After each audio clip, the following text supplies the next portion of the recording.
વાંકાનેરના રાતીદેવરી ગામ ખાતે થેલેસેમિયાગ્રસ્ત દર્દીઓના લાભાર્થે બ્લડ ડોનેશન કેમ્પ યોજાયો.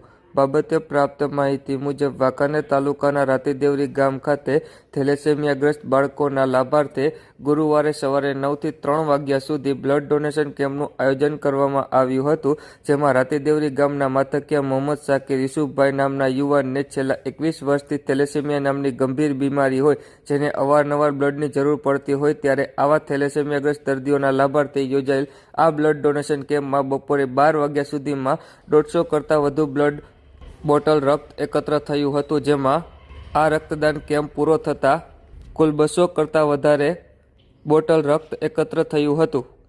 આ કેમ્પમાં વાંકાનેરના પૂર્વ ધારાસભ્ય મોહમ્મદ જાવેદ પીરજાદા, વાંકાનેર માર્કેટિંગ યાર્ડના ચેરમેન ગુલામભાઈ પરાસરા, પૂર્વ ચેરમેન શકીલ પીરજાદા, ગુજરાત પ્રદેશ યુવા કોંગ્રેસ મંત્રી ડૉક્ટર રૂકમુદ્દીન માથકિયા, તાલુકા પંચાયતના સદસ્ય ઉસ્માનભાઈ માથકિયા સહિત બહોળી સંખ્યામાં સામાજિક તથા રાજકીય આગેવાનો ઉપસ્થિત રહ્યા હતા. મારું નામ માથકિયા ઉસ્માન વલી મોહમ્મદ, તાલુકા પંચાયત સદસ્ય.